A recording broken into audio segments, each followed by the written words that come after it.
Hola a tothom, benvinguts al segon episodi del Tot o Res, el podcast políticament incorrecte de Catalunya. Una vegada més tinc amb mi aquí Arnau Saborido, el Robert Saborido, el Borja Roldán i un servidor, Guillem Casòliva. Avui us parlarem de dos temes bàsicament. Un és l'apagada i l'altre és un especial Los Angeles. Deixeu-me començar pel tema de l'apagada. Hem sobreviscut, estem aquí amb internet i electricitat, que no és poc, veient totes les reaccions del govern i del que ens ha passat. Per això, deixeu-me també començar ara a veure què vam fer cadascun el dia de l'apagada. Com estàveu vosaltres? Us va agafar en alguna situació compromesa? A mi em va enganxar teletreballant des de casa. Primer em pensava que era de casa, després de l'edifici, i després, ja, quan vaig veure que s'havien anat les connexions al mòbil, vaig dir, aquí alguna cosa gorda ha passat. I, efectivament, així havia sigut. Però no, per sort no em va enganxar en un ascensor. Quantes hores vas estar a Sabadell, Arnau, sense electricitat? Vam estar, no va ser això a les 12:30, no? I fins les 6 de la tarda o una cosa així. O sigui que no ens podem queixar, la Vas, veritat. sen No ens vam quedar tirats a Sants com molts altres catalans. el privilegi del teletreball, no? El pròxim que intentaran Correcte, erradicar, no? Suposo. correcte. Et vas sentir malament aquelles 6 hores, Arnau, de no poder contribuir a la feina?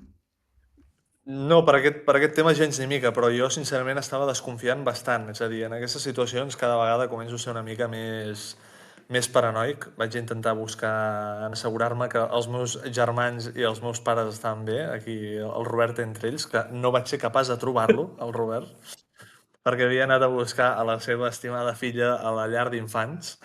És interessant aquests experiments socials, quan passen aquestes coses, veure com la gent reacciona. N'hi ha que desconfien i n'hi ha que se'n van al bar a fotre's un carajillo. Però, però bueno, aquí cadascú amb el seu. Carajillo si la màquina de cafè no és elèctrica, perquè llavors estàs ben fotut. Correcte. Sí, sí. Exacte. Jo, perdó el meu to Correcte. condescendent, és que jo sóc el corresponsal estranger de Tot o Res i parlo des d'Anglaterra i aquí al primer món cap problema. S'ha de dir que jo em vaig assabentar de tot això tirant el tard, perquè jo com l'Arnau teletreballo i cap a les 2 del vespre o així vaig obrir les notícies i vaig veure quelcom de problemes energètics, però no li vaig donar la importància que tenia. Estava molt centrat a la feina i bé, les conseqüències de després van ser peculiars, però crec que aquestes crisis treuen lo millor i lo pitjor de les persones. Fixa't tu, Arnau, que lo primer que vas fer va ser cuidar de la família i assabentar-te que tothom estigués bé. Jo hagués jurat que l'Arnau estava primer controlant les inversions i el diner digital, perquè en aquest moment també pots pensar que, imagineu-vos que no tenim accés a res, Aquesta va ser una de les meves reaccions, per cert, perquè un dia que realment volia contribuir i que tenia algunes coses importants a fer la feina, jo també faig teletreball i durant 2 hores sense electricitat, és dels llocs que va tornar més ràpid a Ripoll, perquè estem a prop de França, o sigui, positiu, no refiar-nos d'Espanya, però... A prop del primer món, no? Com? A prop del primer món, com deia A el prop Borja. del primer món, exacte. El que passa que el tema de l'internet, que trobo que és delirant, vull dir, va marxar l'electricitat, com és que internet també va fallar, i això sí que també a mi com a l'Arnau, em va perjudicar i no vaig poder la resta del dia amb un internet molt intermitent. Però res, també des del teletreball no ho vaig viure des d'aquesta perspectiva, l'únic que això, que el súper de baix a casa, intentant cobrar les coses manualment, 10 minuts per client, fins que el datàfon va dir prou, la bateria del datàfon, perquè, evidentment, la màquina on hi ha totes les monedes també és elèctrica i estava tancada. O sigui que vam veure que sense electricitat realment durem 2 hores, de bateria. Jo, personalment, vaig anar al pakistanès del costat i seguien cobrant amb el TPB. O sigui, que no sé si és que tenia piles o què, però ells seguien allà fotent-li fins que al cap d'una estona van tancar. Jo també feia teletreball, per sort, perquè hi ha molts dies que sóc a Barcelona i si hagués estat al centre de Barcelona jo crec que coneixent-me hauria acabat tornant a peu a Sabadell. O sigui, perquè és que, clar, allò era un bloqueig absolut. I el que sí que me'n vaig adonar és que he canviat, perquè no, i em pregunto per què. Perquè jo crec que el Robert d'abans hauria estat tan panxo, no li hauria importat absolutament res, i no sé si és l'edat, no sé si és que he sigut pare, no sé si és l'experiència del Covid, on vam veure que no ens podem refiar de les institucions, jo crec que és claríssim, i llavors, per alguna raó vaig entrar en mode una mica supervivència. No és que m'emparanoiés, però sí que vaig començar a pensar, hòstia, si això realment és greu, bueno, hem de tenir menjar. Vull dir, vaig començar a pensar en coses com aquestes. És veritat que ho tinc tot elèctric a casa, o sigui, no podia fer absolutament res. No sé, crec que he canviat, no sé si per les circumstàncies dels últims anys o perquè m'he fet gran. Què en penseu vosaltres d'això? Home, penso que podrien ser, és una suma de les coses, no? Jo penso que sobretot el tema de ser pare, qui fa, crec que l'altre, com a catalans, ja hem anat veient que és bastant difícil refiar-te de l'Estat. Una mica del to de broma, i per començar a afegir algun dels temes políticament correctes o incorrectes, crec que el súmum de la paradoxa va ser tota aquesta gent que creu fermament en les renovables i té tota la casa amb energia solar i es van trobar que tampoc tenien energia. Va ser un moment d'entendre com funciona realment el sistema. No et volen autosuficient, et volen que contribueixis als grans mercats de l'IBEX 35 i als 1.000 milions de beneficis de les seves empreses, no? I això, a mi em va sobtar molt interessant, perquè també estic ara pensant de canviar-me de casa, no? I sempre et venen, no? La moto de que ve l'energia elèctrica, el que t'estalviaràs, l'autosuficiència. Llavors, en un cas real d'emergències com el de l'apagada, veus que no és real. I la frase més espanyola que vaig sentir va ser, perquè vaig estar escoltant un afectat d'aquest, va dir, bueno, el tema és que hi ha un mecanisme que no permet que tu utilitzis la pròpia energia que produeixes. Me'l pots treure, aquest aparell? Sí. És absurditat total, això. O sigui, realment, llavors, fotran les publicitats, no? dels fons Next Generation d'Europa i totes aquestes històries, no? I dius, la mare que em va parir, és a dir, representa que o he de ser un conspiranoic que dius tinc un bloc de bateries a casa meva per ser absolutament autosuficient, o sigui, com si estigués desconnectat del món absolut, no?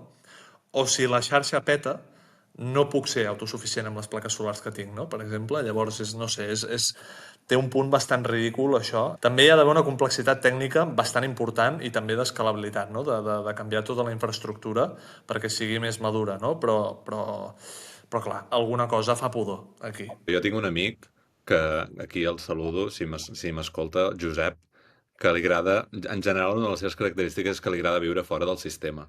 I recentment s'ha instal·lat unes plaques a la seva caseta i ha fet no sé de quina manera ho ha fet, però té algunes coses connectades de forma absolutament autònoma fora de la xarxa i ja em va oferir, diu, jo t'ho muntaré, et compraré unes plaques, jo m'ho vaig treure una mica de sobre perquè avui estic molt embolicat amb altres temes, entre ells ser pare, no? Però ara, després d'aquesta experiència de dilluns passat, m'ho estic pensant.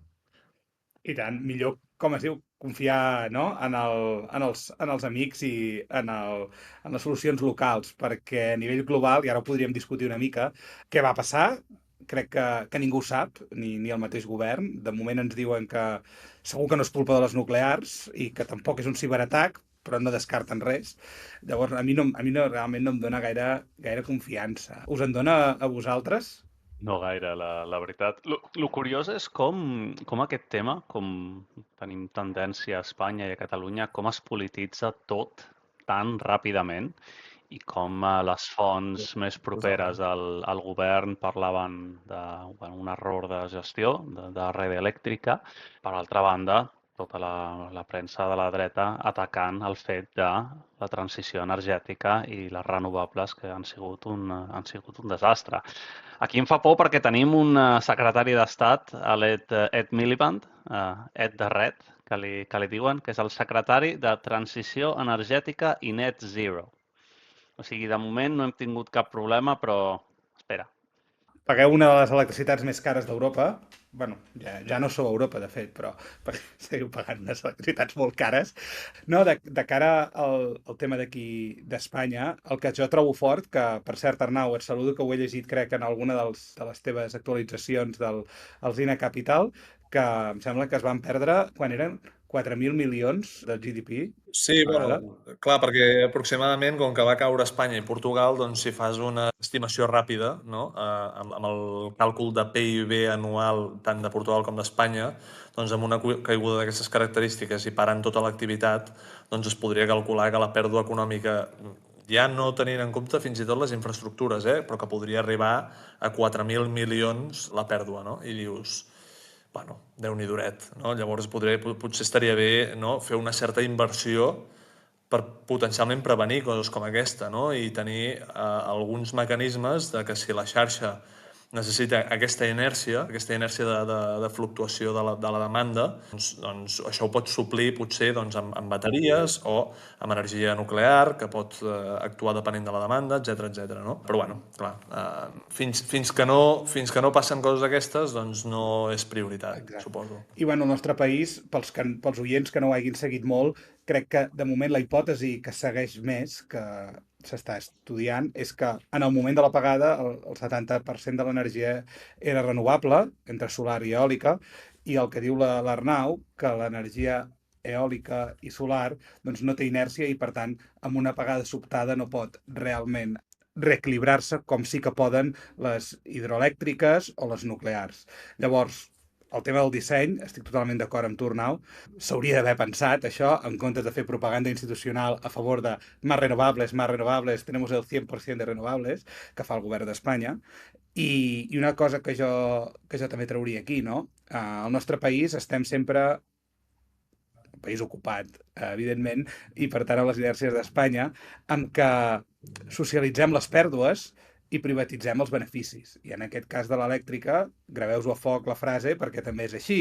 És a dir, socialitzem la pèrdua d'aquest dia sense electricitat, som tots germans, som una comunitat, però després la senyora presidenta de Red Elèctrica, una advocada, que en deu saber moltíssim d'enginyeria elèctrica, cobrant $500.000 i aquesta senyora no ha presentat la dimissió ni se li espera.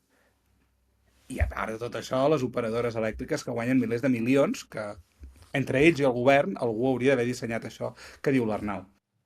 Parlant del nostre país ocupat, volia lligar-ho amb la sobirania de Portugal, perquè no sé si Portugal, que s'ha vist totalment afectat per aquesta apagada, estan debatent sobre aquest tema, sobre el fet de dependre d'Espanya. No sé si el fet que Portugal s'hagi vist tan afectada també és conseqüència de que Red Elèctrica hagi fallat, no?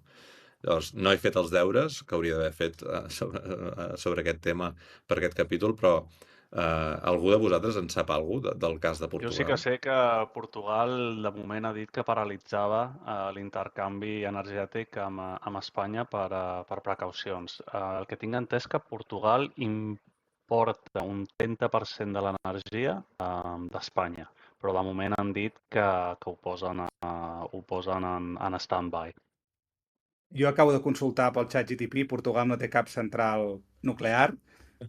Jo no és que sigui a favor de les nuclears, però quan les coses van mal dades i el vent deixa de bufar i no surt el sol per 40 dies, a mi no m'expliquin contes, no? És a dir, l'energia nuclear segueix sent per mi com un bastió, no només per evitar el drama que va passar a l'apagada a l'Espanya i Portugal, sinó en general, no? Per sostenir l'energia renovable també, com a cosa estructural. El que passa que a Portugal crec que li queda l'opció o de començar les nuclears, el que passa que és molt lent i té tot aquest tema que és molt controvertit en la població, o l'altre, que també seria divertit, és començar a tirar cables per sota el mar a Marroc, que a Marroc també ens produiran electricitat. O sigui que... Però, Guillem, tornant al tema nuclear, el dilema principal és el tema de la seguretat i, curiosament, una cosa que no sabia, que un dels fundadors de Greenpeace, el senyor Patrick Moore, de fet, es va canviar de bàndol i ara és un advocat està advocant per l'energia nuclear, dient que és la forma d'energia més segura a nivell tecnològic que hi ha ara mateix. Aquest sí que és un canvi de jaqueta interessant. També el que llegia de les nuclears a Espanya, perquè sí que hi ha prediccions de tancar les dues que estan operatives, crec que són Ascó i quina és l'altra, us en recordeu? La que està de tancar, no sé les que s'han de tancar. No hi havia aquella del País Basc, també? Exacte. Gascó i aquesta del País Basc, ara no me'n recordo, però les volien tancar cara a 2035. I hi ha un informe de Pricewaterhouse molt interessant en aquest tema que diu que el problema de l'energia nuclear, que es diu que no és viable econòmicament, però també s'ha de saber que els últims 5 anys la fiscalitat a les nuclears ha pujat un 70% i entre 2025 i 2035 suposarà un 40% dels costos totals. Llavors, clar, no he fet els números i no sóc pas un expert, però si el teu cost és el 40% només en fiscalitat, trobo poc viable. A veure, és dramàtic també, això, totalment. És a dir, no, jo tampoc sóc cap expert en aquest tema fiscal, però realment s'ho plantejaran, o sigui, s'ho pensaran 2 vegades, si fer-ho o no. Tot i així, jo el que us volia dir és que, per començar, jo sóc molt pro energia renovable, això que quedi claríssim, perquè crec que són el futur i és per on hem de passar tots. Però tot i així, és el que dèiem, no? No sempre surt el sol i no sempre bufa el vent. De manera que necessites algun tipus d'inèrcia, no? De manera de suplir aquesta falta de creació energètica en aquests moments, no? Llavors, les bateries crec que estem avançant molt en aquest àmbit i crec que poden ser també una part de la solució, però, òbviament, si no has arribat en aquest nivell de maduresa, començar a tancar centrals nuclears a tort i a dret, perquè, mira, resulta que políticament queda molt bé dir-ho en aquesta era, doncs jo trobo que és un error garrafal.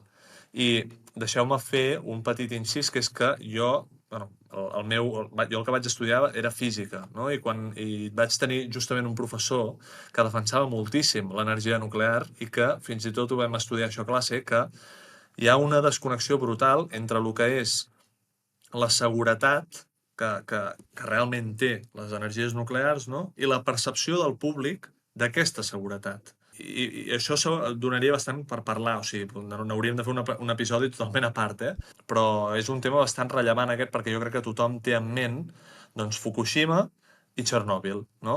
I dius, home, a veure, Txernòbil va passar justament en errors flagrants en un sistema decadent de la Unió Soviètica, i Fukushima va passar en una zona de desastres naturals, en una de les zones amb desastres naturals més bèsties del planeta, que no és recomanable fotre-hi una central nuclear, no? Jo crec que des de llavors la tecnologia ha avançat molt, és una manera molt més... O sigui, la nuclear segueix sent una manera viable de fer energia, però bueno, òbviament és un tema controvertit. El problema aquí, Arnau, i jo aquesta discussió ja l'he tingut amb tu, és que Fukushima, per exemple, com tu dius, estava en una zona de desastres naturals i ara, suposadament, ja estem més conscienciats sobre això, però quan hi torni a haver un accident com el de Fukushima, després també diem, bueno, ara ja estem conscienciats per no sé quina altra casuística, no? Llavors, no sé, jo tinc sempre dubtes sobre això de la seguretat de les centrals nuclears. I d'altra banda, jo no sóc expert en això, tu ets el físic, no? Però fa uns anys vaig veure un documental que es diu Into Eternity, que descriu com es construeix un magatzem de residus nuclears, em sembla que és a Noruega o a Finlàndia, que és un magatzem que es fa una cavitat molt profunda a la Terra i s'hi introdueixen tota una mena de símbols perquè els residus nuclears duren tants anys que, per tant, es preveu la possibilitat de que la nostra civilització col·lapsi i després n'hi hagi una altra que hagi de llegir què hi ha allà dins, no? O sigui, clar, això és així, sembla ser que és així, almenys és el que descriu aquest documental, no? Llavors, hòstia, hi ha coses molt controvertides al voltant de l'energia nuclear, no? Jo només per afegir en aquest tema que m'interessa bastant, jo però nuclear en el sentit de que crec que és indispensable, i us diré per què. Us diré per, no sé, una de les imatges més tristes que us podreu imaginar. Unes plaques solars i una calamarsada. No és Fukushima. No és un gran desastre. És una calamarsada. I la intel·ligència artificial m'ho confirma, que les plaques solars no estan preparades per calamarsades severes. Hail, en anglès. Molt fort. O sigui, estem realment posant un 60%, un 70% de l'energia del país en una cosa que realment pot ser destruïda molt fàcilment, no? Sí. Jo el que voldria dir aquí és que el tema clau, parlem de seguretat, però seguretat és com l'Armagedon, no? Ens explotarà tot i morirem tots d'energia nuclear, no. Una altra manera de mirar la seguretat és les morts per instal·lar panells solars, energia eòlica, i fent una mica de consulta ràpida per internet veus que és igual de gran que la de nuclear, no? M'agradaria fer el símil aquí, que crec, no tenim prou informació i no som experts, però que és una mica a nivell de percepció com l'avió. Ens sembla molt perillós, però llavors resulta que és el mitjà més segur pel nombre de passatgers que transporta, molt més que el cotxe i molt més que el tren. Potser l'energia nuclear està en aquest nivell. Per què l'hem demonitzat? És només part del políticament correcte, no ho volem tal? O realment és que potser tècnicament no ens hem dedicat prou esforços a com dèiem, a solucionar o resoldre el tema dels residus, no? Que és el punt negatiu. El primer valedor, Guillem, de l'energia nuclear a Catalunya em penso que va ser Josep Pla, que advocava per posar una central nuclear a Pals, si no recordo malament.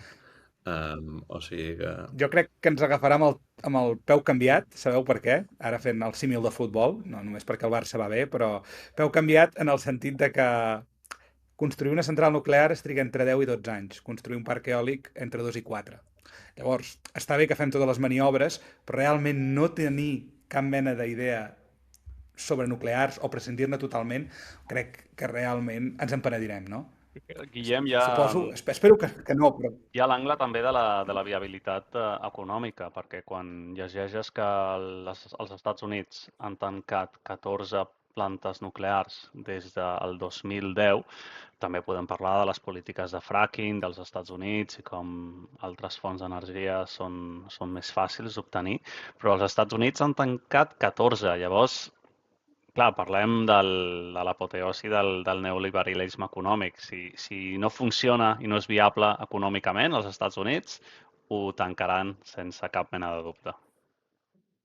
Respecte al que deies, Guillem, de les calamarsades i la destrucció absoluta del sistema de generació d'energia, està claríssim que aquí s'ha de diversificar i al respecte als residus, que deia Robert, això, òbviament, és un problema clar, I dic, no m'ompliré la boca tampoc perquè no sóc el gran expert, sí que he estudiat física, però efectivament la desintegració progressiva de la radioactivitat dura molts anys i això és un clar problema. Però bueno, jo crec que com tot acaba sent un problema tècnic, això. Llavors, veurem. El que jo crec que és més que s'ha de criticar més és que, sisplau, que se'n cuidin els experts de decidir aquestes coses i que no es polititzi com es fot tot en aquest país, en Europa i arreu, no? I jo crec Mira, un lloc on es va polititzar precisament aquest tema va ser Alemanya, i ara faig un contrapunt ja com més favorable a les nuclears, perquè a Alemanya, com sabeu, la Merkel va fer una política d'erradicar totalment les centrals nuclears i ara resulta que estan totalment sotmesos a l'energia russa, no? I, en canvi, l'altra gran potència dins la Unió Europea, que és França, és la gran potència nuclear europea, no?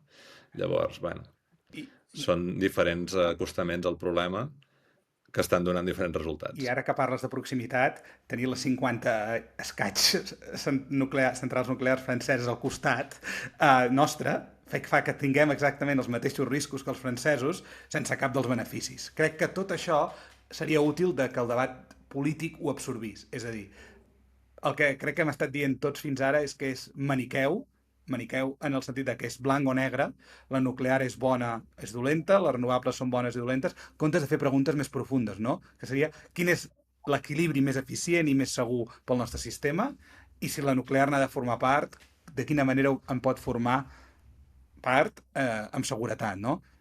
Esperem que aquestes idees calin.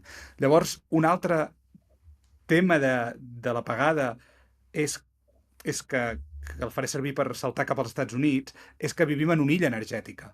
I el tema, aquest també ve econòmic, avui no ens hi posarem. Espanya està molt poc connectada amb França, òbviament el motiu és econòmic, no és per seguretat energètica, com hem vist, i és perquè es pugui seguir extraient les rentes al sistema elèctric espanyol. Una situació molt similar passava a Texas. A Texas, per disseny, en aquest cas, viuen bastant aïllats del resta dels Estats Units. I van tenir unes molt fortes tempestes a l'hivern de 2021 i allà realment les afectacions van ser gravíssimes, perquè us podeu imaginar al febrer que Texas, que sembla càlid, no? Doncs va fer molt fred i tots els sistemes de calefacció, totes les coses que funcionen elèctriques van estar dies, no 24 hores, sinó dies sense funcionar. Llavors, també en un gran país com els Estats Units li poden passar aquestes coses i tampoc té solucionats els temes de l'energia elèctrica i la seva seguretat. Parlant d'Estats Units, Arnau, avui comencem el primer especial. Farem l'especial Los Angeles, perquè tu hi vas estar fa poc. Per tant, et deixo que ens expliquis una mica del viatge i de com va anar, com vas veure aquesta gran ciutat. Correcte.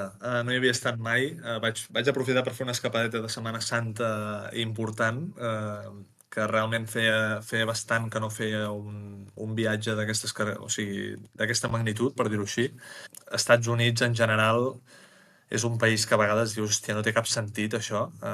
Les dimensions de tot són però foten por comparat amb el que puguis veure a Europa, o sigui, unes distàncies, uns deserts, uns cotxes i unes coses espectaculars. I jo crec que Los Angeles és un gran exponent o sigui, que exemplifica això, no?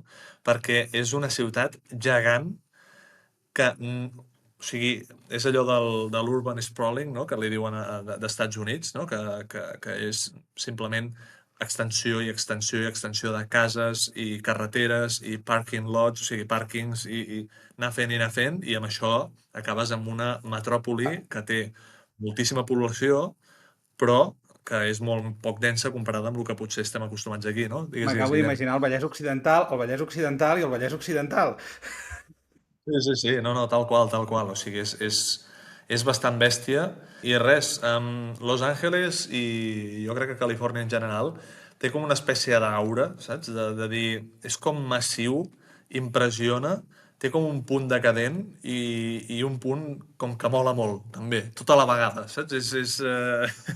És una cosa que jo crec que xoca bastant quan vens des d'una perspectiva europea, no? I en fi, no sé, crec que veus un canvi molt bèstia.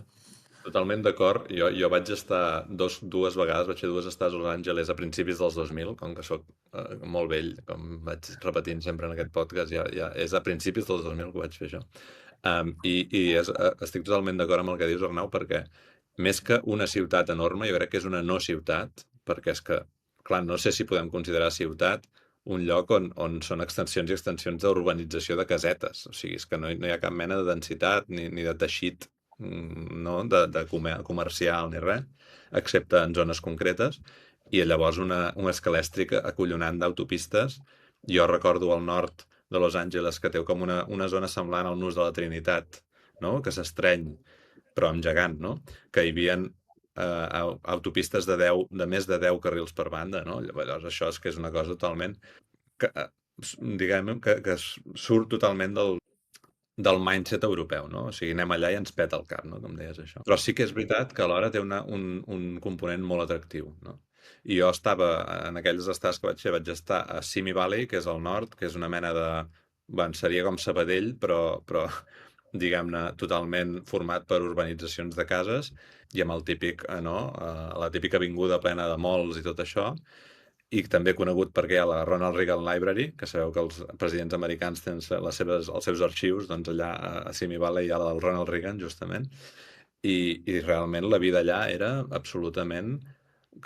consistia bàsicament en viure a la teva caseta, parlar potser amb els veïns i llavors desplaçar-te amb cotxe a comprar en el mall o en una barbacoa o una festa en una casa que et quedava segurament a mitja hora caminant i per tant havies d'agafar el cotxe, no? Vull dir, és una vida totalment subjugada als vehicles. Intentaré posar aquí en la gravació d'aquest podcast un timelapse que vaig fer quan estàvem conduint a través una de les autopistes de Los Angeles perquè la gent se'n faci una mica càrrec del que estem parlant, perquè és acollonant. O sigui que es veu molt aquest contrast.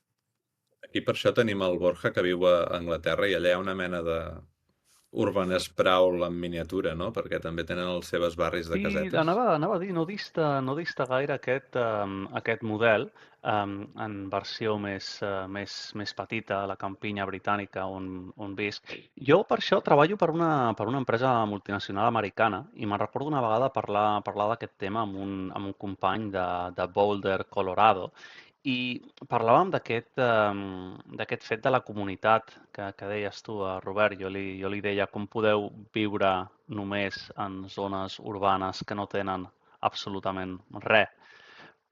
I recordo que ella em va mirar com si mai has tingut res d'això, no ho trobes a faltar.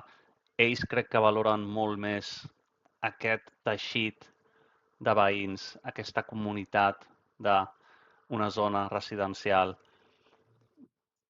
Vas a casa dels altres, vas a l'església, tots plegats, i potser el més significatiu que et pot passar sigui que vagis al centre comercial o a veure un partit de futbol americà, beisbol o bàsquet.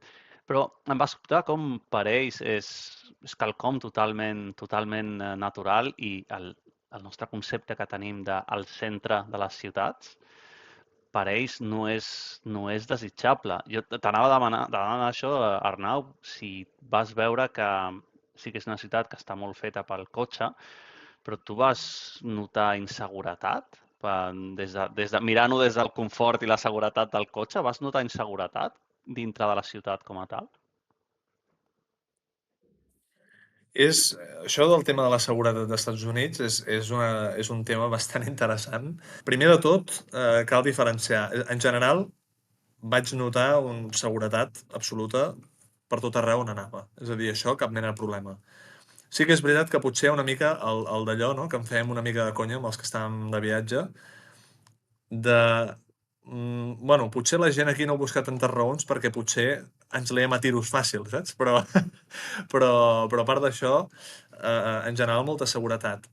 A no ser que em diguis si vas al downtown de Los Angeles, que allà és quan les coses canvien. I això és el que contrasta clarament, jo crec, amb el model europeu, en què aquí a Europa, en general, tenim les ciutats, no?, que acostumen a tenir un centre que està més cotitzat, que els preus són més alts, que és més, no sé, potser tots aquests temes, no?, de que si potser s'hi viu millor, està més arreglat, etc. I als Estats Units és el contrari, no?, que tu tens un model urbà en què la gent representa si tu tens un cert poder adquisitiu elevat o, bueno, ja no m'hi fico tant aquí, però que hi ha tot el tema aquest de l'sprawling. Però llavors el downtown, no?, que representa que és el centre, allà hi havia uns edificis de l'hòstia, gratacels, etc, però allà també hi tenies a tots els del fentanil, saps? Tots els de la crisi del fentanil estan fotuts allà, en les seves gairebé xaboles que havien muntat a les aceres dels carrers, i una imatge, òbviament, absolutament decadent. O sigui, això sí que et fot impacte i és una cosa que no et trobes a Europa. Jo en aquest mateix vaig veure i sentir bastant similar quan vaig anar a Denver, a Colorado. Crec que les ciutats americanes s'assemblen amb això, el downtown, o sigui, al centre de la ciutat. Normalment hi ha el districte financer, que és aquests grans gratacels que diu l'Arnau, on la gent hi va a treballar, però llavors de cop i volta et trobes doncs, la resta del downtown, que potser tenen algunes botiguetes interessants, etc, però bàsicament aquesta decadència dels zombis, de la gent amb problemes d'addicció que campen lliurement, i el gran problema dels Estats Units del homelessness, no?, de la gent sense casa que està per allà. Jo, dels anys que vaig viure a Anglaterra, a Manchester, amb el Borja, crec que està una mica matisada aquest fet. És a dir, al centre hi vivien només els joves, però sí que era un lloc per viure-hi. És a dir, no hi havia cap problema en viure al centre. Simplement els apartaments són més petits, o el preu metre quadrat és més car, i la gent, en el moment que vol fer una família, vol formar una família, doncs se'n anava als barris del voltant, on ja heu explicat com estaven organitzats. El que passa que als Estats Units és molt fort, no?, com ells mateixos permeten que en els seus propis centres financers i als voltants passi tot això. Et volia preguntar una cosa, Arnau. Dels diferents barris, a part de downtown, en destacaries algun? Vas anar a algun lloc més famós? A Los Angeles no vam tenir tant temps, però sí que vam estar a Irvine, que això no és Los Angeles en si, sinó és una part més apartada, representa com una espècie de Sabadell, però com que tot és un continu de la metròpoli aquella, i que era on hi havia una universitat, que amb les universitats sí que ens foten un rapapolvo que no ens aixequem, és a dir, és un espectacle, les universitats americanes. Vam anar... Ara no em surt Laguna Beach, però és una part que està més cap al sud, que és, bueno, és una cosa escandalosa. O sigui, els cotxes que veus allà és una darrere l'altra. Veus Aston Martins, veus Rolls Royce, veus Ferraris, veus els Teslas, el més tonto del carrer té un Tesla, i llavors també Beverly Hills, un show, un espectacle, un barri preciós però amb unes cases que foten por. I finalment, ja per rotllo, per entrar a lo que és Califòrnia, no? Romàntica, per dir-ho d'alguna manera, Venice Beach, que era allà on l'Arnold, el bo de l'Arnold, s'entrenava els seus musculets, els seus pits gegants, allà amb els skaters del parc i la música hip-hop de fons i les palmeres, allò és un bon espectacle per veure. No veu anar a Hollywood, Arnau, perquè jo tinc el record de Hollywood, el famós Passeig de la Fama, però a la que t'allunyes un parell de cantonades del Passeig de la Fama, comences a témer per la teva integritat física. No sé si vosaltres hi veu ser, però no és gaire agradable Hollywood, precisament. A Hollywood Boulevard hi vam passar, però literalment, com que teníem poc temps, vam estar a pàrquing, anar a voltar una mica pel Hollywood Boulevard i marxar. Però, vull dir, no em sorprèn gens, això que em dius, també. Vam veure el clàssic, vam veure el Barça-Madrid en una zona industrial de cap al centre de Los Angeles, en un bar de latinos, que tots els mexicans que hi havia allà eren del Barça, com ha de ser, però allò també et xocava, perquè justament aquell dia vam esmorzar en un lloc de pancake, com no, perquè els pancakes són la pedra fonamental de qualsevol esmorzar americà, no com diria el Jules de Pulp Fiction, les hamburgueses del Kahuna. Era un diner amb una camarera així grassoneta amb cafè aquós. Exactament així. Només vull anar als Estats Units per això. El meu únic interès és per això, per viure aquest moment. Jo crec que els esmorzars també una mica ens superen, en aquest sentit. Ara, la resta de tot el que sigui culinari, nosaltres els hi fotem rapapolvo a ells que no s'aixequen, Això està claríssim, Una de les coses atractives d'anar allà als Estats Units i especialment a Califòrnia és això de sentir-se en una pel·lícula tota l'estona, no? Perquè jo recordo quan hi vaig anar que estava en aquesta caseta d'una urbanització allunyada i esclar, la caseta amb la bústia davant, tot el que has vist a les pel·lícules, de cop t'ho trobes allà i és la normalitat, no? Però per tornar una mica al debat a Catalunya, això de l'urban sprawl crea molts problemes i als Estats Units hi ha molta discussió al voltant de si és un model vàlid o no, haurien de tornar a densificar les ciutats i tal, però jo crec que a Catalunya, no sé si esteu d'acord amb mi, ens hem passat amb la densitat. O sigui, jo crec que, per exemple, el que passa a l'Hospitalet no és normal i crec que hauríem d'anar una mica en direcció contrària i intentar fer les ciutats una mica més agradables aquí a Catalunya. No sé què en penseu d'això. Obriríem un tema per un altre episodi, Robert. Jo crec que Catalunya hauríem de repensar el tema de la densitat perquè, bueno, efectivament, no està pensat per l'experiència de les persones, no? Però de moment penso que tenim un millor balanç que els Estats Units. Tenim com es diu, les cases unifamiliars, que crec que és la solució de classe mitjana que Catalunya ha donat, que per prolongar una mica les ciutats aquestes de tot tipus, no? Però sobretot provincials, capitals de comarca, no?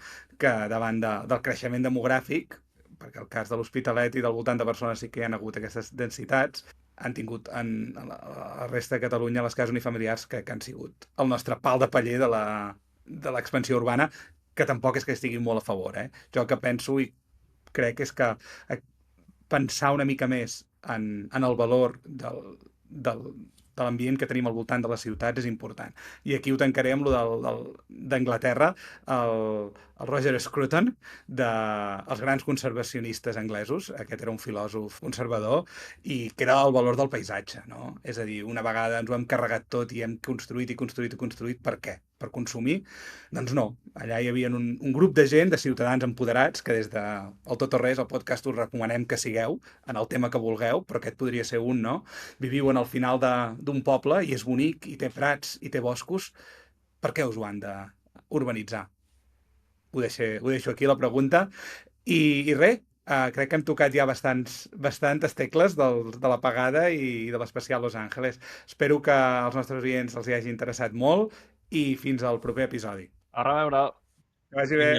Adéu!